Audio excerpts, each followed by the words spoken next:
Well, hey everybody, I'm Sean Ritland. This is my review of AHS 1984, Episode 4, titled True Killers.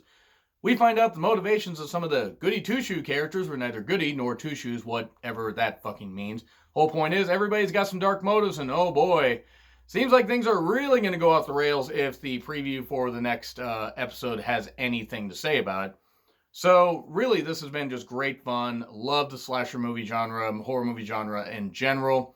And I just love the tone, the setting, everything. They capture the cliches perfectly while just bathing it in a lot of blood and having a whole lot of fun with it with some good dark comedy.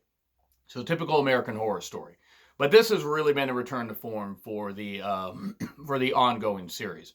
So, anyway, we start off with flashbacks of Montana doing an aerobics class while doing a lot of coke, because it's the 80s, you do a lot of coke and you vote for Ronald Reagan. And if you get that quote, thank you so much. Here's Richard. He shows up and he's got a knife and everything, stuff like that, and Montana gets pretty turned on. And Billie Lourd is great in this. I really hope that she has a long career. She has been tremendous. Scream Queens, other seasons of American Horror Story, and she's absolutely great. She really is. She then flips off one of the patrons of the aerobics class that wants the music switch from Billy Idol to Cyndi Lauper, and Richard decides to kill the guy because he kind of disrespected Montana, hangs his body up in the locker room. She gets turned on because somebody killed for her, and they basically fuck while her feet are bloody because the blood's dripping down from like the body being hung up and everything. And then she says, well, would you kill for me? And, of course he agreed.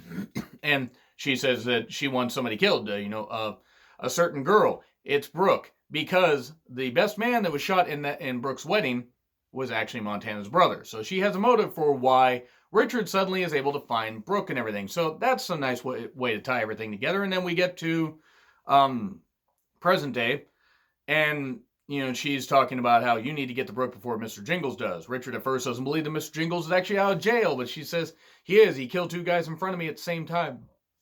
And oh god, it was so great because Richard said two guys at once. What the fuck, is he, a ninja? That was some good stuff. And then Trevor and Xavier get Chet, who had a spike through his shoulder before, into the little nurse cabin. They get a needle of adrenaline, and Trevor jams it into Chet's heart, and not through him. That would have killed him. And he raises back up. Well, then they have to patch up his wound because it's like busting blood. It starts spurting blood because adrenaline and everything causes the blood to pump by faster. So then Xavier goes off to the mess hall because he's trying to get he's trying to find a way out, and then he talks to the chef. Well, then Jingles shows up. Chef's talking to him, makes him a PB&J sandwich because everything brings killers together, like PB&J. So that was some good stuff. But then she tries to get away because Xavier's under the table, and then Jingles gets him. She tries to attack Jingles, actually does hit him, but then gets dispatched, gets stabbed repeatedly, and then Xavier gets shoved into an oven with the oven turned on, and the door, jammed with a ladle and stuff like that. Damn you ladles! And okay, cool, so we cut away from that.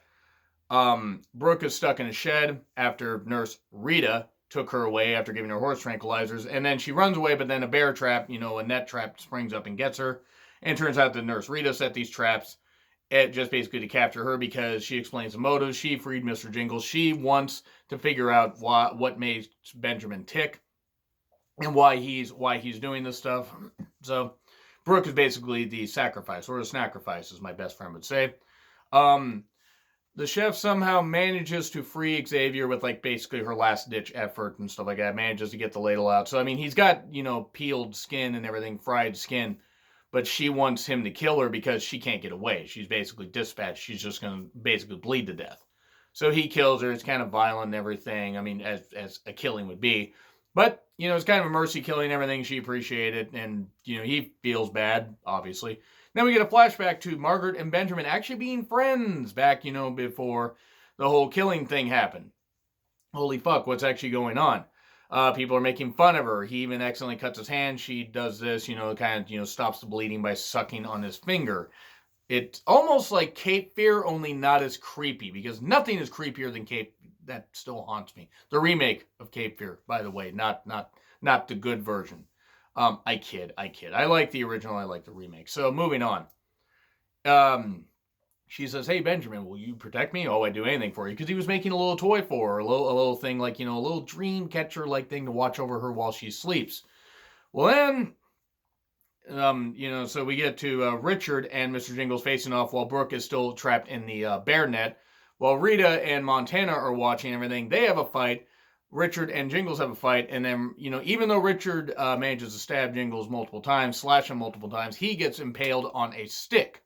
Well, earlier, before Richard and Montana got taken away, or Richard got taken away by Montana, he was doing like a little sacrifice thing, putting blood in like a pentagram symbol to summon Satan. For why wouldn't you want to summon Satan? But anyway, that's going to factor in a little bit later on this. So, yeah, Richard dies. And then we get flashbacks to Benjamin being given shock treatment after he's being taken to jail. It actually wasn't him. It turns out that Margaret was doing all the killings because she didn't like the people making fun of her. And then she made Richard take the fall. Because Richard wasn't the one. Richard was supposed to protect her. He didn't, so she did the killings herself. It's pretty good stuff. Leslie Grossman's been great in this, by the way. She's absolutely been great. And they actually said they're going to introduce some characters or actors from previous seasons into this. Not necessarily the characters, but just the actors. And I'm actually all for that. So yes, that she ends up killing Mr. Jingles because she explains the whole plot and ends up killing him with a gun, shooting him multiple times, which actually works, or does it? We'll find out in later episodes. But then Margaret, gets confronted by Trevor or whatever. It's like, oh God, he's like, God, you killed him. It's like, yep, right after he killed you. And then she stabs him multiple times and everything, making it like, oh, hey, she defended herself. And then Xavier and Brooke are together. Well, not together like that. And then Xavier is like, well, he was talking to Jingles, but it turns out that he wasn't there. Or was he? We'll find out. Maybe his ghost is roaming the property. And then Richard is suddenly resurrected, floating up in the air, and then he's suddenly back. Rita wakes up just in time to see this. So it seems like the Richard-rection that sounds kind of gross, is complete. So, yeah, it looks like we're getting a little bit of, supernatural bonkers premise stuff like, Prom Night 2, Hello, Mary Lou. I hated that movie, even though it was supposed to be silly.